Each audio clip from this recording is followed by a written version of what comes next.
Alors, le chapitre 2, c'est en fait traite de l'annonce de la consultation par Affaires indiennes et les étapes que ceux-ci veulent mettre de l'avant en vue de l'adoption d'une loi en septembre 2014.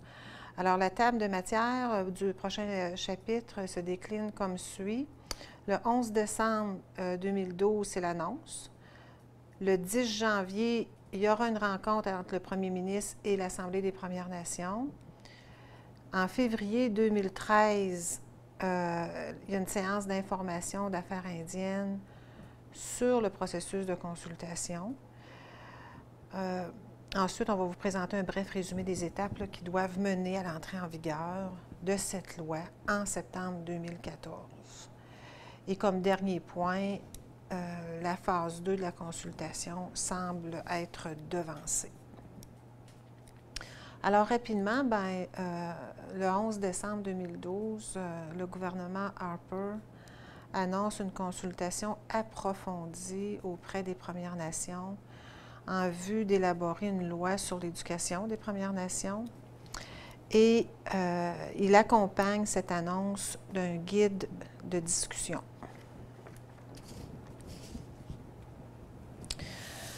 Le 10 janvier 2013, quelques semaines plus tard, on se retrouve, il faut se rappeler, dans le contexte des manifestations du mouvement Idle No More, la grève de la faim entreprise par la chef de la communauté d'Attawapiskat, qui, à son tour, réclame une rencontre avec le premier ministre et le gouverneur général.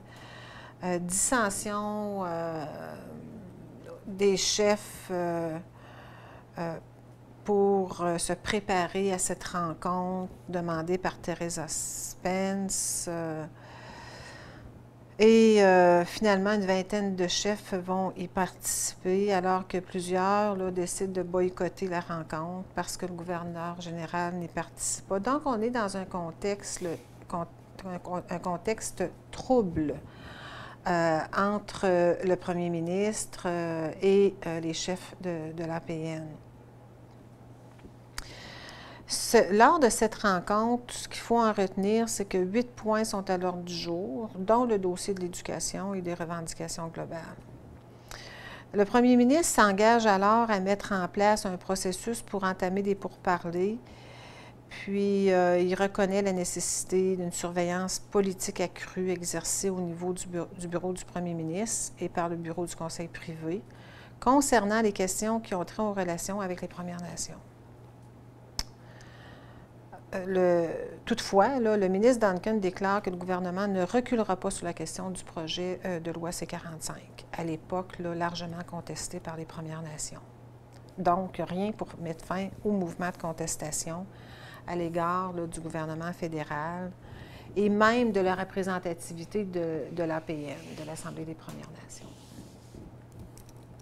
Le 15 février 2013, il y a une séance d'information à caractère technique, là, si on veut, qui a lieu. Celle-ci est offerte par Affaires autochtones sur le processus de consultation et on y participe. Donc, essentiellement, ce qu'on nous dit lors de cette séance d'information-là, c'est que la première phase va se terminer en avril 2013. Il y a une seconde phase qui est prévue à l'automne sur l'avant-projet de loi, un avant-projet de loi qui va être rédigé par Affaires autochtones suite aux consultations. Sur les consultations, ou les séances d'information, on nous dit que des consultations d'une journée vont être tenues dans chaque région, divisées en sessions avant-midi, après-midi. Ce qu'Affaires autochtones veut faire à l'époque, c'est de faire une session pour les chefs le matin, puis en après-midi pour les autres. La consultation est bien entendu basée sur le guide de consultation. Il y a un sondage aussi en ligne, et ça, le sondage en ligne permet à tous les citoyens, Premières Nations, Canadiens, d'exprimer leur position par rapport au projet de loi. Une fois cette consultation terminée, Affaires autochtones rédigera un avant-projet de loi en tenant compte des points de vue exprimés. Alors, c'est ce qu'on retient de cette séance d'information. La phase 2, elle, consiste évidemment à rédiger l'avant-projet de loi, le faire circuler auprès des chefs pour commentaires. Et il n'y a pas d'autres consultations qui sont prévues, là. Les moyens de commenter sont inconnus. Est-ce qu'il y aura une aide quelconque, ressources expertes mises à la disposition des communautés pour commenter l'avant-projet? Ça demeure non éclairci. Alors, ça peut être aussi par écrit, par Internet. Tout demeure à préciser.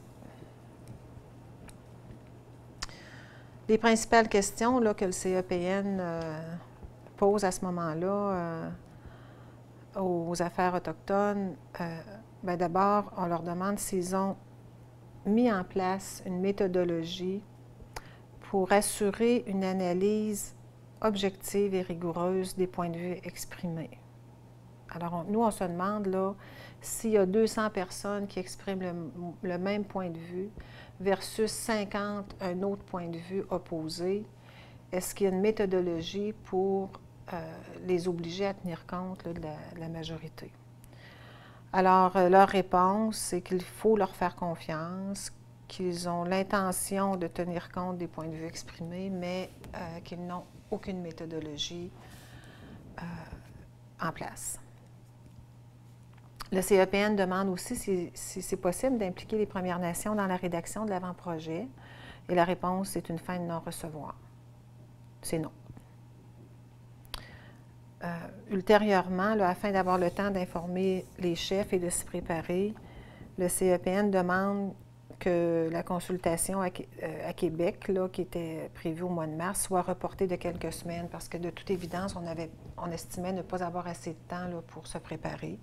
Encore une fois, la réponse est une fin de non-recevoir. Alors, le résumé là, des étapes devant mener à l'entrée en vigueur de la loi fédérale en septembre 2014. Phase 1, c'est la consultation. Donc, les sessions régionales, puis le sondage en ligne, c'est complété. Ça s'est complété en avril 2013. La rédaction par Affaires autochtones d'un avant-projet de loi pour le début de l'automne 2013. Alors, ça, c'est à venir. La phase, ça, c'est la phase 1. La phase 2, c'est que cet avant-projet de loi-là sera circulé auprès des chefs pour commentaires. Et par la suite, la rédaction du projet de loi en vue d'être adopté par la législature en septembre 2014. Ça résume en gros là, les principales étapes.